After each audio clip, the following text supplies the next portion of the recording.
Intermittent fasting पे बात करने वाले जितनी भी रिसर्चेज हैं, जो डॉक्टर्स इस पे बात कर रहे होते हैं वो बात कर रहे होते हैं साथ में क्वालिटी ऑफ फूड की और टाइमिंग ऑफ फूड की। बहुत मैटर करता है। आपने क्वालिटी अच्छी कर ली है फूड की, लेकिन टाइमिंग उसकी ठीक नहीं की तो आप लोग उससे वो मुकम्मल फ़ायदा हासिल नहीं कर पाएंगे। अब सुबह सुबह जो नाश्ते कर रहे होते हैं यहाँ पे उनको समझ, अगर आप लोग अपना पहला ब्रेकफास्ट का क्या मतलब होता है, रात के खाने के बाद आप लोग यहाँ पे ब्रेक कर रहे हैं अपने फास्ट को, तो उसके लिए आप लोग कोई हेल्दी चॉइस लेंगे तो वो आपकी एनर्जी लेवल यहाँ ले जाएगा। अगर अनहेल्दी लेंगे तो आपके एनर्जी लेवल को यहाँ से उठा के वो नीचे ले आएगा। तो इसलिए बहुत ज़रूरी है ये समझना कि आप लोगों ने नाश्ता किस टाइम पे करना है और नाश्ते में आप लोगों ने क्या खाना है। आज के वीडियो में मैं 3 ऐसे वर्स कंडीशन बता रही हूँ जो नाश्ते में यूज़ कर रही होती हैं हमारी फीमेल्स, और बहुत शौक से कर रही होती हैं। एक फ़ैशन बना दिया गया है उन 3 चीज़ों को कि ये नाश्ता बहुत, और इसे उतना पैसा खर्च करके भी कि ये हमारा बहुत अच्छा, हम लोग अपना नाश्ता करेंगे अपना वेट रिड्यूस करने के लिए, अपनी बीमारियां रिवर्स करने के लिए। उन 3 नाश्तों को आज मैं आप लोगों को बताऊंगी कि किस तरह से वो आपकी हेल्थ को डाउन कर रहे हैं। अस्सलाम वालेकुम, welcome to listen your body show. मैं अपनी nutrition, exercises, health, diseases study की बेस पे लोगों की हेल्थ को इम्प्रूव कर रही हूँ, उनका लाइफस्टाइल चेंज करा के, उनकी डाइट चेंज करा के, लोगों को अवेयरनेस दे के कि आप लोगों ने किस टाइम पे क्या खाना है और आप लोगों ने अपनी हेल्थ को इम्प्रूव करने के लिए अपनी लाइफ में और क्या क्या चेंजेस लेके आने हैं। इसमें मैं एक्सरसाइजेज का भी बता रही होती हूँ। मैं पूरी एक कंप्लीट पैकेज हूँ आप लोगों के लिए। इसमें एक्सरसाइजेज भी मेरे चैनल पर वीडियोज़ हैं वो भी साथ लेके चल रही हूँ। खाना क्या है, कुछ मैंने कुकिंग की वीडियोस भी डाली हुई हैं आप लोगों को थोड़ा आइडिया देने के लिए कि आप लोग इस तरह से इसे लेके चल सकते हैं। तो आप लोगों ने आए आप लोग भी हमारे साथ इन सारी वीडियोस को सुने समझें, बगैर कहीं जाए हुए, किसी जिम में जाए हुए आप लोग अपनी हेल्थ को इम्प्रूव करें, अपनी बीमारियां रिवर्स करा के। अब यहाँ पर जो सबसे पहले बात आ रही होती है, सुबह उठते ही जब लोग उठते हैं तो सबसे पहले उनको होता है कि हमें ब्रेकफास्ट, हम लोगों को, ये बहुत से डॉक्टर्स भी बात कर रहे होते हैं, सुबह उठते ही पहले आप लोग अपना ब्रेकफास्ट किया करें, उसको लेट मत किया करें। एनर्जी चाहिए होती है जिस्म को, ब्रेन को एनर्जी चाहिए होती है, तो आप लोग पहले अपना ब्रेकफास्ट किया करें। ये मैंने लोगों का कंसेप्ट देखा है।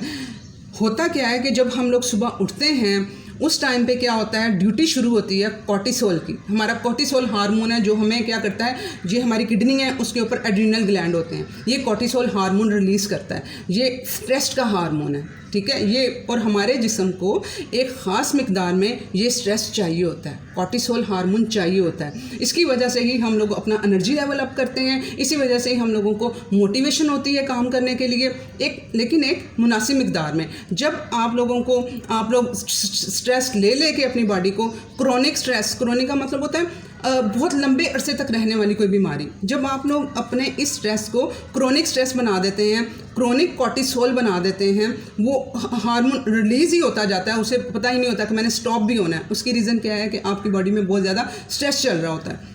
तो इस वजह से आप लोग अब समझ लें कि कॉर्टिसोल हमें चाहिए, ज़रूरी है हमारे लिए, लेकिन एक मुनासिब मिकदार में। हम लोगों को किडनी भी हमारी डैमेज हो रही होती है मज़ीद स्ट्रेस लेके। अब बात हो रही है कि सुबह जब हम उठते हैं, सुबह के पहले 45 मिनट हमारे उठने के बाद कॉर्टिसोल हार्मोन आ जाता है। कॉर्टिसोल उस 45 मिनट के अंदर अंदर कॉर्टिसोल हार्मोन की ड्यूटी शुरू हो जाती है। आप इस तरह समझें कि नाइट शिफ्ट और मॉर्निंग शिफ्ट। अब मेलाटोनिन क्या होता है, ये हमारा रात का हार्मोन है, ये हमें काम डाउन करता है, हमें स्लीप में लेके जाता है। जिन लोगों की स्लीप अच्छी नहीं होती उनका मेलाटोनिन हार्मोन डिस्टर्ब होता है, वो रिलीज़ ही नहीं हो पा रहा होता है। तो वो अब मेलाटोनिन हार्मोन को सुबह के टाइम स्टॉप हो जाना चाहिए प्रोड्यूस होना, और कॉर्टिसोल को प्रोड्यूस होना चाहिए। ये एक सेहतमंद की निशानी है कि कॉर्टिसोल ने आना ही आना है। हम लोग इसे रोक नहीं सकते हैं कि क्या हम कोई ऐसी मेडिकेशन कर लें, हम कोई ऐसी मेडिसिन खा लें कि हमारा कॉर्टिसोल हार्मोन आए ही ना जो स्ट्रेस का, लेकिन वो तो हमें एक हेल्दी पर्सन को चाहिए, तो उसने रिलीज़ होना ही होना है। अब कंडीशन कहाँ पे वर्स जाती है, बुरी चीज़ क्या बनती है, कॉर्टिसोल आया है, बुरी कंडीशन तब बनेगी जब आपका इंसुलिन हार्मोन भी एक ही टाइम में, आपका कॉर्टिसोल भी बढ़ा हुआ है और उसी टाइम में आपका इंसुलिन हार्मोन भी बढ़ जाए, ठीक है। और कॉर्टिसोल अगर ज़्यादा होगा आपका तो इंसुलिन भी अप कर देगा। इंसुलिन अब सिर्फ मीठा खाने से, मीठी चीज़ें खाने से इंसुलिन नहीं आता है, इंसुलिन नहीं बढ़ता है जिस्म के अंदर। जब ग्लूकोज का लेवल बढ़ता है, मैंने बहुत सी वीडियोज़ इस पर बनाई हुई हैं, ठीक है, इंसुलिन पे। आप लोग वो सुन के, अब इंसुलिन रेजिस्टेंस को सुन के आपको ये कंसेप्ट क्लियर कर सकते हैं कि ये क्या बात कर रही है इंसुलिन की। तो इंसुलिन भी हमारा एक हार्मोन होता है। जब हम खाना खाते हैं, कोई मीठी चीज़ खाते हैं, कार्बोहाइड्रेट खाते हैं, तो ग्लूकोज बढ़ता है, स्पाइक आता है ग्लूकोज का, तो इंसुलिन आता है उसको नीचे करने के लिए, ठीक है। इंसुलिन हार्मोन का रिलीज़ होना भी ज़रूरी होता है कि वो आप लोगों को ग्लूकोज को नीचे लेके जाएगा। लेकिन जब आप लोग उसकी ज़्यादा मकदार में उसको अप एंड डाउन देंगे, वो बार बार इंसुलिन आएगा, तब इंसुलिन रेजिस्टेंस होती है बॉडी।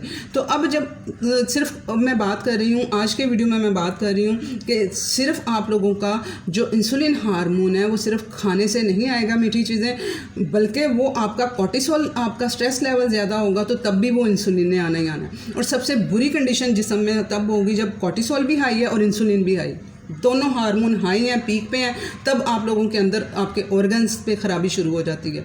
ठीक है, तो आप लोगों ने उस 45 मिनट में अब कॉर्टिसोल को हमने किस तरह से एडजस्ट करना है। आप लोगों ने उसे प्रोड्यूस होने से मना नहीं करना है, वो एक नेचुरल अमल है। मेलाटोनिन की ड्यूटी ख़त्म हो चला गया, कॉर्टिसोल की ड्यूटी शुरू, वो आ गया। आप लोगों ने अब कॉर्टिसोल को कम करना है। उसे कम करने के लिए आप लोगों ने अपना क्या, ऊपर से मैं कह रही हूँ कि आप लोग कहते हैं कि डॉक्टर्स भी कह रहे होते हैं, आप लोग कह रहे होते हैं सुबह उठते जो पहला काम नाश्ता करने का करें। पहला नाश्ते की तरफ शायद हम लोगों को जो इस तरह से वो जो कॉर्टिसोल आता है ना, स्ट्रेस होता है, वो लोग समझते हैं हमें भूख लगी है, वो भूख नहीं लगी होती, वो कॉर्टिसोल होता है, इंसुलिन होते हैं वो।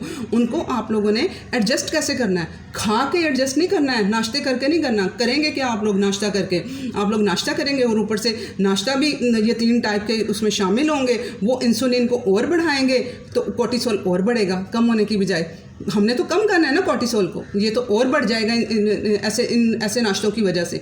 तो आप लोगों ने अपने कॉर्टिसोल को नेचुरल तौर पे नीचे लेके आए, नाश्ते की तरफ मत भागें। आप लोग अपने सुबह सुबह खुला आसमान देखें, अपनी एक्सरसाइज करें, कोई स्ट्रेचिंग करें, कोई डीप ब्रीदिंग करें, उससे आपकी बॉडी को वॉक करें। आप लोग आप सिग्नल दे देंगे अपने जो किडनी के ऊपर जो एड्रिनल ग्लैंड है उनको सिग्नल दे देंगे, ओके मैंने सुन लिया है, स्ट्रेस तुम्हारे ऊपर हो रहा है, तुम कॉर्टिसोल रिलीज़ कर रहे हो, मैंने सुन लिया है, मैं अभी तुम्हें काम डाउन करती हूँ। आप लोग वॉक के लिए निकल जाएंगे, ठीक है, चलना शुरू कर देंगे, आप स्ट्रेचिंग शुरू कर देंगे, बाहर नहीं जो जा सकते स्ट्रेचिंग शुरू कर देंगे।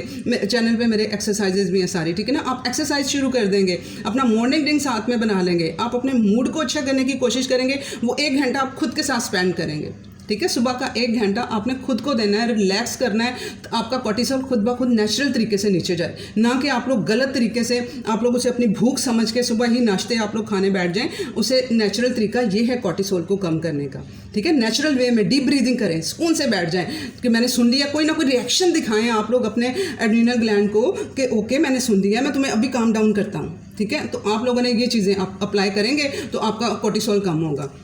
अब ये होगी बात। अब आप लोगों ने, अब ये 3 कौन से ऐसे ब्रेकफास्ट हैं, ब्रेकफास्ट में ऐसी चॉइसेस हैं जो आप लोग कर रहे होते हैं। ग्रेनुला, बहुत इसका वो एक फैशन बना दिया गया है, बाहर के मुल्कों में था ही, अब इंडिया में पाकिस्तान में इसके जी ग्रेनुला बार आ रहे हैं। जो सीरियल होते हैं, जो दलिए होते हैं, उनको लिया जाता है, उसमें थोड़े बहुत नट्स नाम उसमें नट्स डाले जाते हैं, और उसके अलावा उसको फिर जी दूध में डालें, दही में डालें, वो आपका ग्रेनुला बार, आपका वो ब्रेकफास्ट आपका जी हेल्दी ब्रेकफास्ट उसे कहा जाता है। वो हेल्दी नहीं है। वो ग्रेनुला बार किसका बना हुआ है, ग्रेन्स का बना हुआ है, ठीक है। या तो गंदम हो गया, जौ हो गया, जो दूसरे भी टाइप के जो मिलेट हैं उनका हो गया। वो है तो ग्रेन, उसके अंदर ग्लूकोज है, आप खाएंगे तो आपका ग्लूकोज लेवल अप होगा, शुगर अप होगी, आपका शुगर अप होगी तो इंसुलिन भी आएगा।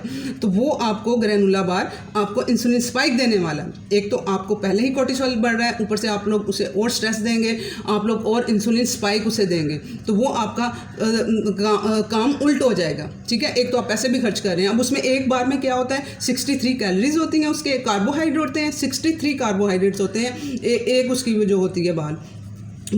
तो अब 18 ग्राम उसमें शुगर होती है और 11 ग्राम उसमें थोड़ा बहुत प्रोटीन है, अगर नट्स डले हुए हैं। अगर नट्स के बगैर है, खाली दलिया है, फिर तो सुभान अल्लाह, फिर तो बहुत ही ज़्यादा इंसुलिन स्पाइक। नट्स चलो थोड़ा बहुत उसको वो थोड़ी फैट गुड ऐड हो जाती है, लेकिन फिर भी ये हमारा अच्छा ब्रेकफास्ट नहीं है। इसको अगर आप लोगों ने इसे नाश्ते में मत यूज़ करें। पहला ही नाश्ते में सेवरी ब्रेकफास्ट हम लोगों ने लेके जाना है, जो आप लोगों को सुबह सुबह आप लोगों की शुगर को हाई ना होने दे, आप लोगों की प्रोटीन को हाई ना होने दे। तो आप लोगों ने अगर इसको खाना आपको अच्छा लगता है, एक तो इसमें क्या होगा, शुगर भी इसमें उन्होंने डाली होती है, बेशक जितना मर्जी लिखा हो नेचुरल ये वो, उन्होंने शुगर डाली होती है, इसमें ऐड होती है, फ्लेवर ऐड होते हैं इसके अंदर। तो वो आप एक, और अगर ना भी ये चीज़ें हों तो उसका फिर भी जो सा सिंपल ग्रेन है वो एक रोटी की तरह समझ लो, डब रोटी की तरह समझ लो, जो उसमें सारी कार्बोहाइड्रेट्स हैं वो सारे के सारे इसमें पाए जा रहे हैं। फ़र्क सिर्फ इतना आया कि इसको उन्होंने वो ड्राई वगैरह करके इसका फ्लेवर थोड़ा बढ़ा दिया,